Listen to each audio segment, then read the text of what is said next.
Assalamualaikum warahmatullahi wabarakatuh. Selamat datang di video pembelajaran prakarya kelas 7 semester 1 aspek pengolahan. Dalam aspek pengolahan, kalian akan mempelajari dua materi utama, yaitu pengolahan bahan pangan, buah, dan juga sayuran. Pada materi kali ini kita akan membahas pengolahan bahan pangan buah segar menjadi makanan dan minuman. Sekarang, coba kalian perhatikan gambar berikut. Ya, gambar yang sebelah kiri adalah gambar aneka buah, dan gambar yang sebelah kanan adalah gambar aneka macam olahan buah. Seperti yang kalian lihat di gambar, buah bisa diolah menjadi makanan ataupun minuman. Bisa menjadi es buah, kemudian bisa menjadi puding, bisa menjadi salad, dan masih banyak lainnya. Nah, materi pengolahan buah, kita akan belajar 5 materi pokok. Yang pertama adalah pengertian buah segar, yang kedua, karakteristik buah-buahan, yang ketiga, kandungan dan manfaat buah-buahan, yang keempat, teknik pengolahan buah, yang kelima, teknik penyajian atau pengemasan buah.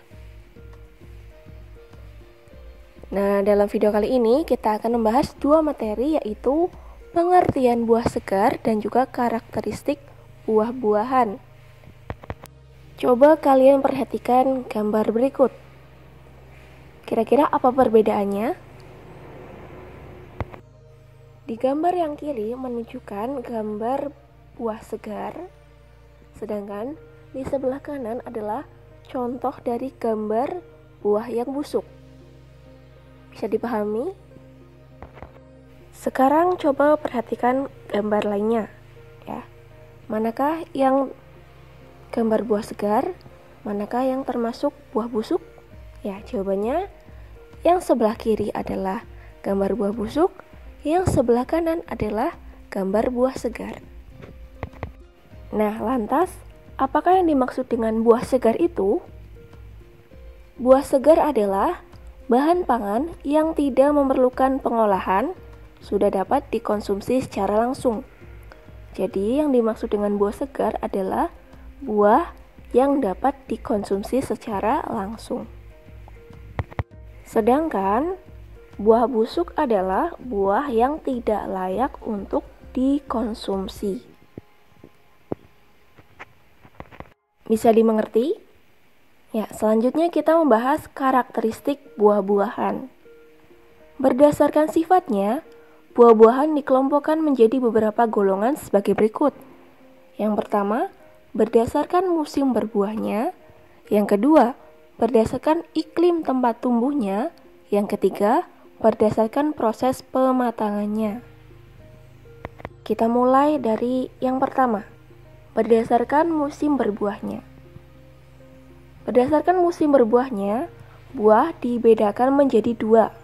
Yang pertama, buah musiman, yang kedua, buah sepanjang tahun. Yang dimaksud dengan buah musiman adalah buah yang hanya ada di waktu musim tertentu.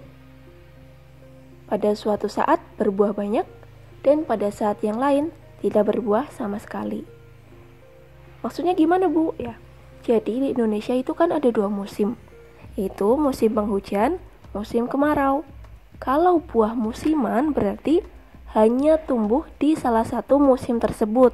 Ya, ada yang tumbuh di musim penghujan, ada yang tumbuh di musim kemarau. Contoh dari buah musiman adalah buah durian atau duren, buah mangga, kedondong, dukuh, dan rambutan.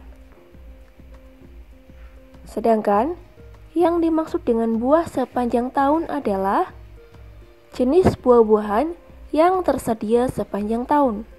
Buah sepanjang tahun bisa kita nikmati kapan saja. Jadi buah ini tumbuh di 2 musim, ya, baik musim kemarau maupun musim penghujan. Contohnya adalah buah nanas, pisang, pepaya, jambu biji, markisa, dan sebagainya. Nah, itu membedakan buah berdasarkan musim berbuahnya. Berikutnya yaitu karakteristik buah berdasarkan iklim tempat tumbuhnya. Jadi berdasarkan iklim tempat tumbuhnya buah dibedakan menjadi dua, yaitu buah tropis dan buah subtropis.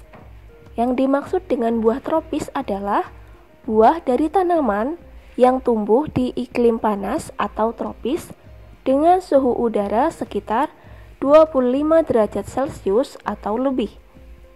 Contohnya, pisang, pepaya, nanas, mangga, rambutan, dan durian. Jadi buah tropis itu tumbuh di daerah yang bersuhu tinggi ya, 25 derajat Celcius ataupun lebih. Yang kedua yaitu buah subtropis.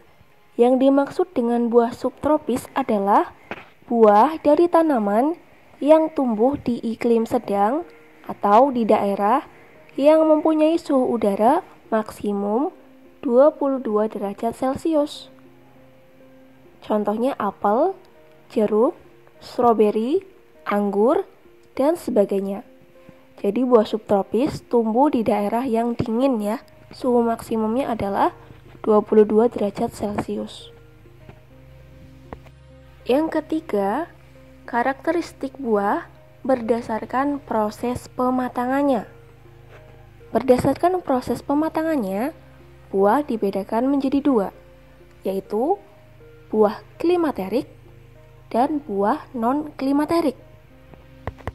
Yang dimaksud buah klimaterik yaitu buah yang setelah dipanen dapat menjadi matang hingga terjadi pembusukan. Proses pematangan buah dalam fase klimaterik ditandai dengan perubahan warna, tekstur, dan bau buah. Contohnya, buah pisang, mangga, pepaya, jambu biji, apel, dan sebagainya. Jadi, setelah tua ya, buah ini kan dipanen. Nah, setelah dipanen ini nggak langsung busuk, tapi masih bisa terjadi proses pematangan. Masih bisa disimpan untuk beberapa waktu. Nah, setelah itu baru terjadi proses pembusukan. Sedangkan yang dimaksud dengan buah non-klimaterik adalah buah yang setelah dipanen tidak akan mengalami proses pematangan, tetapi langsung ke arah pembusukan.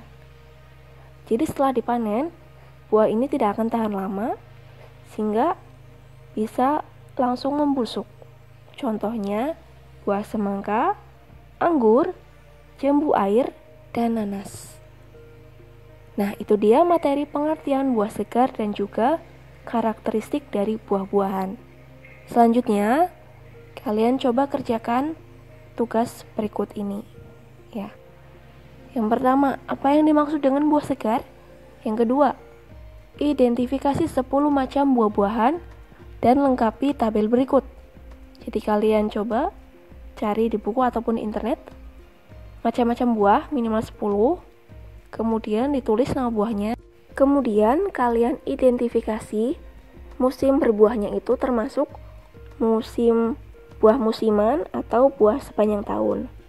Kemudian iklimnya termasuk buah tropis atau subtropis.